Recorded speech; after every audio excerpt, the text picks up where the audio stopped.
설한 그 진실한 미묘한 법. 여러분들 천수경 할 때 나오죠.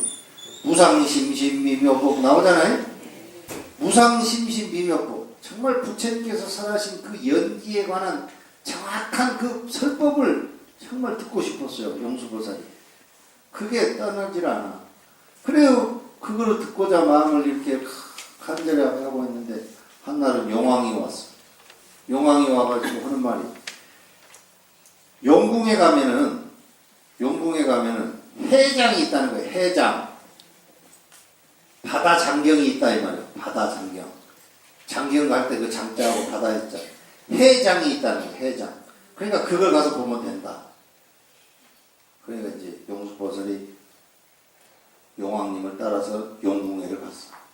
용궁회를 가서 이렇게 딱 보니까 너무 많은 장경이 있어요. 도대체 그걸 다 볼 수가 없을 정도로 많아. 그걸 갖다가 미진수품이라고 해요. 미진수품. 미진수. 숫자로 다 헤아릴 수 없는 품이 그렇게 많은 것이 있어. 도저히 그거는 어떻게 이 육지로 갖고 올 수가 없어요. 아이, 저는 상법은 도저히 안 되겠어. 엄두가 안 나요. 그래? 그러면 중본을 보여주지. 또 중본을 보러 갔어. 상본 말고 이제 중본을 보러 갔어. 중본도 너무 많아. 도저히 많아서 어떻게 할 수가 없어. 하본을 보러 갔어요. 하본. 하본을 보러 갔는데 하본도 너무 많아. 이거 어떻게 볼 수가 없어. 도저히 어떻게 할 수가 없어. 야, 그럼 하본도 못 보면 약본을 봐라. 약본. 간략히 축약해 놓은 거. 약본을 봐라. 그러면 약본을 보러 갔어. 약본을 보러 갔는데 약본에도 또 상본, 중본, 하본이 있는 거야. 약본 중에 상본도 다 못 보겠어. 약본 중에 중본도 다 못 보겠어. 약본 중에 하본을 가지고 왔어. 그래가지고 화엄경을 만들었대. 얘기 들었어요? 이해가 돼요? 자, 화엄경이 누구 설법이야?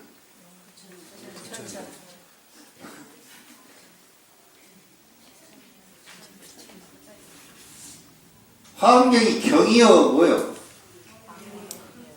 아니요? 이제 이걸 생각을 하셔야 돼요. 분명히 화엄경은 부처님께서 열반하시고 난 후 적어도 500년 후에, 네? 부처님께서 열반하시고 난 후 적어도 500년 후에 누군가에 의해서 새롭게 편집된 경이에요. 아비달마야. 거기다가 그냥 경이라고 과감하게 이름을 딱 붙였어. 누가?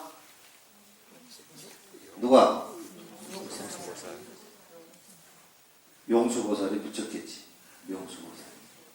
용수 그것도 모르는 거예요. 그것도. 다른 사람이 붙여놓고 용수보살이 그랬다 이랬는지도 몰라.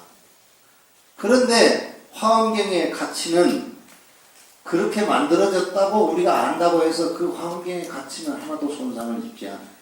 왜 그런가? 부처님께서 설하신 그 법의 정신 그거를 그대로 잘 담아내고 있는 거 아닌가? 그것이 기준이 되는 것이기 때문에 그래요. 응? 알겠죠? 네. 금강정경이라고 있어요. 이거는 우리 한국에는 밀교가 그렇게 이렇게 잘 알려지지 않지만 일본 불교는 다 밀교예요. 밀교. 응? 일본 불교 다 밀교. 보세요. 일본 숙녀들은 뭐 하면은 손가락으로 그렇죠? 일본 숙녀들은 그래. 이 사람들이 뭐 점쟁인가 뭐 이렇게 손가락으로 그게 다 밀교 오는 것들이거든요. 밀교의 가장 근본이 되는 텍스트가 뭐냐면 금강정경이에요. 금강정경이 만들어진 거는 정말 또 이것도 정말 엉뚱한 거 아니에요. 거기 내가 써놨는데 내가 얼룩한다는 얘기. 금강경경이 만들어진 발견된 것도 부처님께서 주로 활동했던 데가 아니에요. 백화고원 남쪽에서 발견됐어요. 남쪽에 부처님 당시에 큰 철탑을 세웠대요. 철탑. 부처님 당시에 그렇게 철탑을 세울 철이 어디가 있었는지 없었는지도 모르지. 네? 요즘은 철이 흔하죠? 예? 철이 흔하잖아요. 옛날에는 철이 흔해요. 나이 드신 분들 나 좀 봐봐봐. 어려서 고철덩어리 주워다 주면은 엿 깎아먹고 그랬잖아. 예? 요즘에는 고철덩어리 주워다 주면 엿 깎아주나?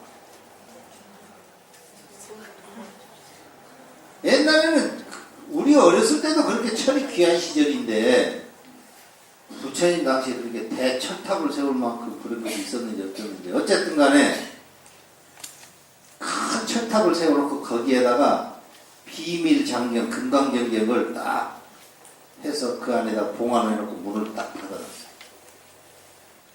그랬던 것인데 부처님께서 이제 열반을 하시고 나서 한참 시간이 지났어. 650년 정도 지났을 때 부처님께서 열반하신 지가 가장 이른 시간을 잡아도 650년이야. 그럴 때 부처님께서 이제 열반하시고 나니까 이제 인도의 불교가 이제 온갖 부파가 다 생기고 법에 관한 논의가 많이 나오고 그럴 때 밀교가 생겨날 때예요. 그때 이제 그때 대덕보살이라는 분이 열심히 7일 주야를 기도를 열심히 이렇게 하는 거예요. 하면서 뭘 기도를 하나? 부처님께서 설하신 정말 그 미묘한 그 법의 가르침을 정말 한번 듣기를 원합니다 하면서 기도를 열심히 했어요. 열심히 기도를 하다 보니까 꿈에 딱 그 얘기가 나와요. 어디에 나가라주나 뽐다라고 하는데 가면 거기에 큰 철탑이 있다. 그 철탑에 가서 그 철탑 속에 부처님이 살아생전에 금강경경을 설해서 거기에다가 비밀스럽게 봉안을 해놨는데 거기에 가서 애써서 정진을 하고 기도를 하고 해서 그 가르침을 받도록 해요. 열심히 가서 거기서 또 기도를 했어요. 그랬더니 이 철탑문이 열리면서 그 철탑문이 열리면서 거기에 비로자나 법신이 바이로차나 법신이 그 금강경경을 이렇게 읽어주고 백천만 개송을 쫙 읽어줘. 백천만 개송이 뭐예요? 백천개라는 거예요. 백천만 개라는 거예요. 천만 개라는 거예요. 백만 개라는 거예요. 백천만 개송이 몇 개요? 천만 개가 100개라는 거예요? 백천만 개 미진수품을 촥 비로자나 법신이 촥 읽어주는 거예요. 그러니까 그걸 대덕보살이 그냥 열심히 그냥 100개 적었어요. 그게 금강경경이라. 금강경경은 누가 쓴 거예요?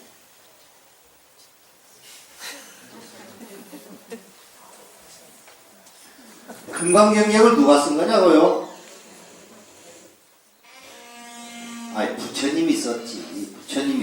부처님이 써서 그 철탑 안에 넣어놨다 했잖아. 화엄경을 누가 썼어요? 부처님이 썼지. 부처님이 쓴 거를 용궁에 갖다 넣어놨으니까 가져온 거는 화엄경은 누가 갖고 왔어? 용수보살이 갖고 왔지. 그러면은 금강경경은 누가 갖고 왔어요? 대덕보살이 갖고 왔지. 가져온 사람은 그 사람들이지만 쓴 거는 부처님이라 이 말이야. 이와 같이 대중부에서 만든 많은 그 아비달마는 부처님 후대, 부처님 제자들이 부처님의 정신을 자신이 살고 있는 상황에 맞게 적용시키는 적용 이론으로 새롭게 많이 만들어낸 것이지만 대부분 그렇게 경이라고 붙였다 이 말이에요.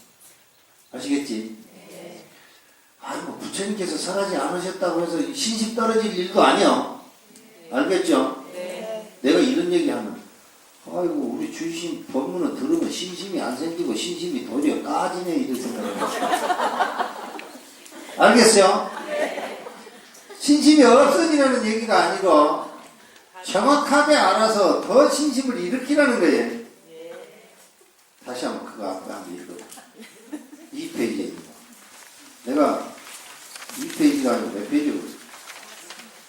4페이지인가? 4페이지 마하데바가 쓴 말.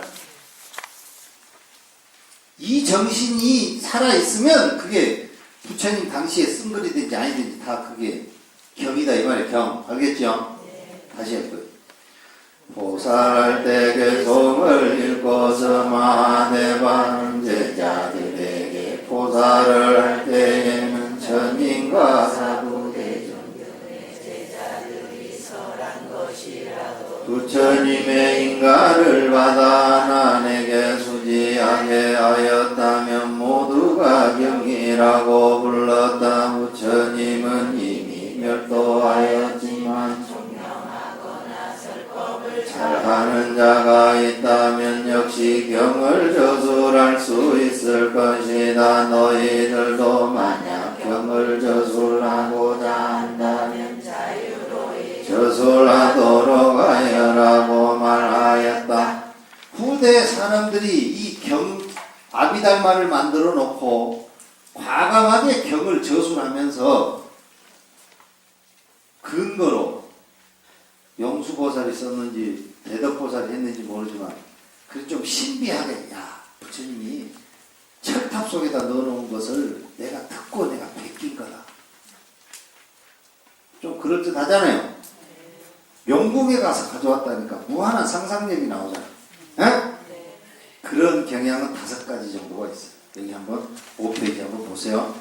대승경전을 만든 사람들은 대충 요런 5가지 정도의 이야기를 해요. 응? 첫 번째 뭐예요? 천신이 전해줬다. 부처님의 설법을 들었는데 천신이 그 소리를 듣고서 써놨다가 나중에 나한테 전해준 것이다.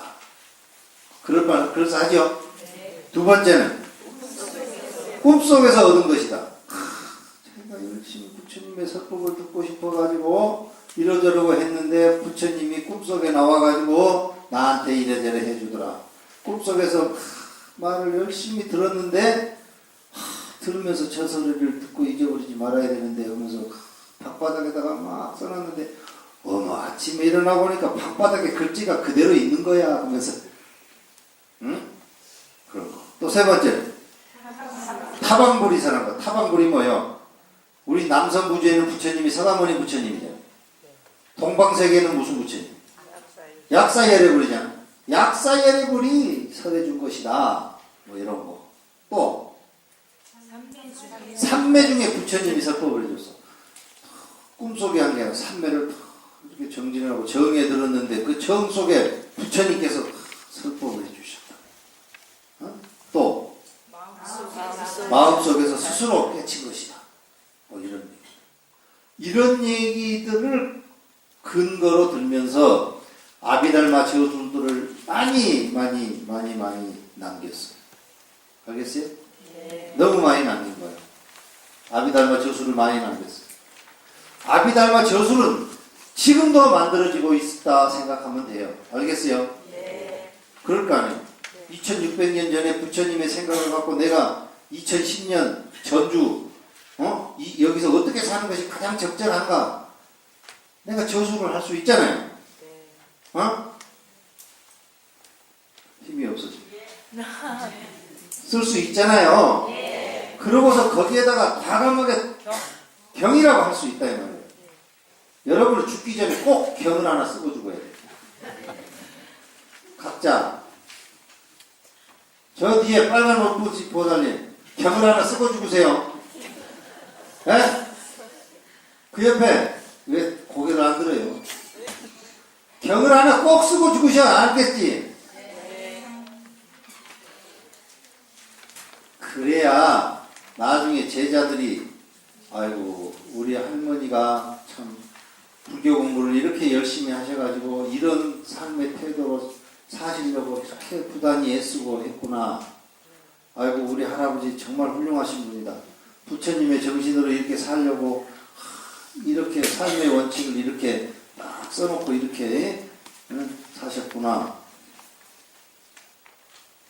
그런 자그마한 것이라도 부처님의 정신에 맞게 딱 글을 만들어 놓고 거기다가 경 하라 이 말. 경.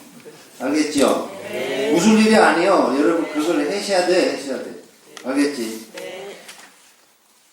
후대에 많은 사람들이 아비달마 전통에서 만들어 놓은 것이 지금 우리 8만 대장경 가운데서 99%는 후대의 것. 알겠어요? 후대의 거요. 후대의 거. 후대의 것인데 후대의 것이라 해도 그게 버릴 게 하나도 없어. 에? 그 중요성은 왜 그런지 내가 누차 얘기했으니까 이제 안 해도 되죠. 지금까지 우리가 알고 있는 불교 경전 가운데서 대표적인 것들, 그거를 내가 시기를 세 시기로 나누어서 내가 6페이지부터 해놨어요. 금년 1년 동안에 이러한 것을 내용으로 해서 여러분들하고 얘기를 할 거예요.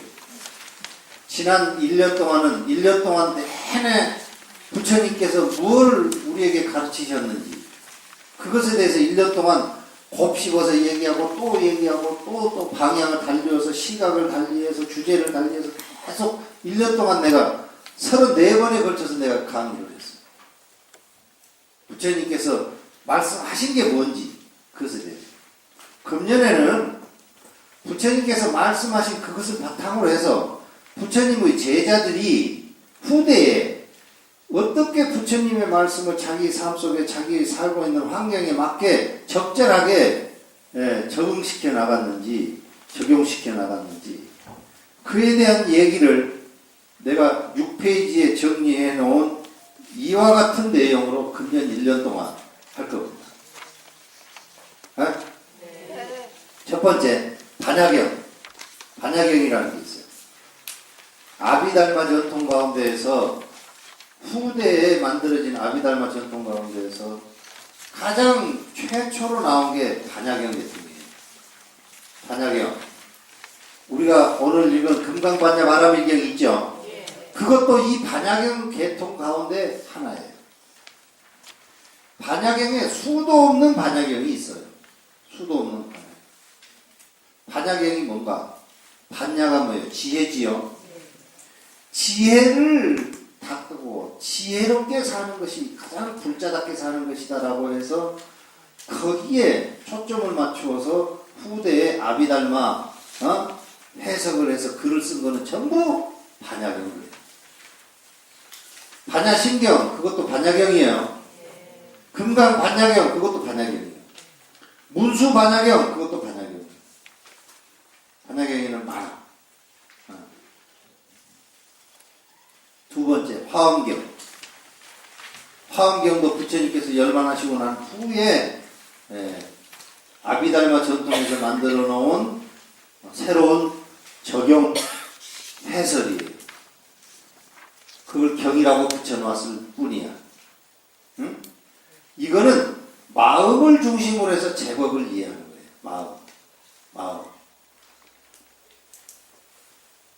우리 한국 불교에 뭐 법문하면은 뭐 마음을 깨쳐야지 이러잖아. 그런 소리 수도 없이 들었죠? 그 얘기는 전부 이 화엄경의 내용을 중심으로 하는 법문들. 그 다음 정토경. 이따 우리 제사 지낼 건데 제사 지내다 보면 또 정토 얘기가 많이 나와. 그렇죠? 네. 정토의 핵심이 뭔가? 아미따예요.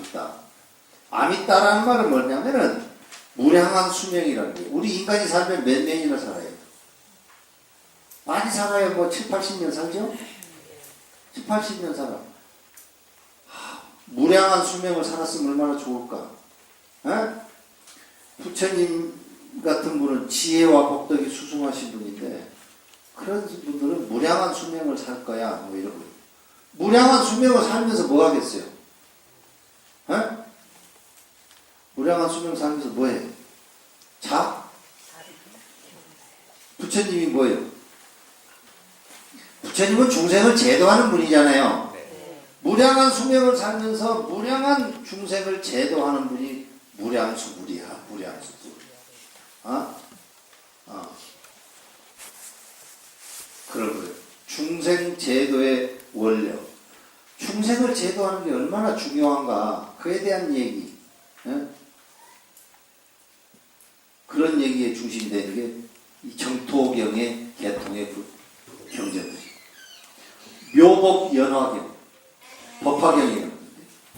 이 법화경 가운데도 우리가 하는 것은 묘법 연화경이라고 하나만 알고 있지만 이러한 종류의 경전이 많아요. 그 중에 묘법 연화경이 가장 널리 알려져 있을 뿐이에요. 법화경은 어떤 내용을 담고 있는 경전인가? 부처님은 뭐 하는 분이라 했어요? 중생을 교화하는 분이라 했죠. 그렇잖아요. 중생이 부처님이 맛있는 거나 먹으러 다니는 사람은 아니잖아. 부처님은 중생을 교화하는 분이잖아요. 우리 옆에 부처님이 계신다면 걱정할 거 있어, 없어? 왜 없어? 부처님한테 교화를 받을 것이니까 걱정이 없지. 어? 그렇잖아. 그러니까 법화경은 뭐냐면 부처님이 계시기 때문에 우리는 걱정할 필요가 없어. 공부 그거 할 필요도 없어. 부처님이 다 알아서 우리를 다 깨우치게 해줘. 왜냐? 부처님은 중생을 교화하는 분이기 때문에. 어? 그러니까 법화경이라고 하는 것은 부처님도 좋지만은 몇 시간을 지금 앉아서 부처님의 설법을 들은 사람은 다 깨우친단 말이에요. 다 교화를 받을 수 있어. 그러니까 법화경은 다 그런 내용을 담고 있는 거예요. 후대 유식경이라고 하는 것, 이것도 마찬가지요. 열애장경, 유식경이라고 하는 것은 뭐냐면 이 대상하고 내 마음이 도대체 어떻게 해서 일어나는가에 대한 경전 내용을 담고 있는 거예요. 유식경. 내 남경 몇 시간이 지금 8시부터 해도 안 시키지 않고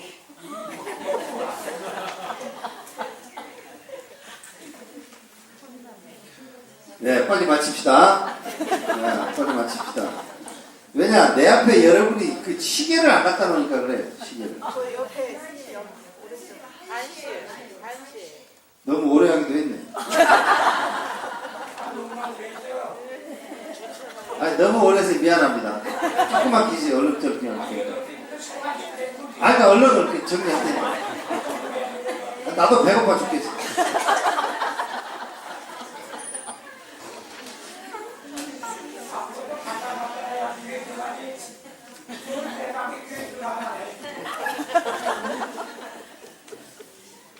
열애장경은 뭐냐? 아니, 어떻게 해서 중생이 부처가 될 수 있냐? 중생이 어떻게 해서 부처가 되지? 중생한테 열애의 어떤 근본 씨앗이 있는가 보다. 그런 관점에서 아비달마 논설을 만들어 놓은 게 열애장경이에요.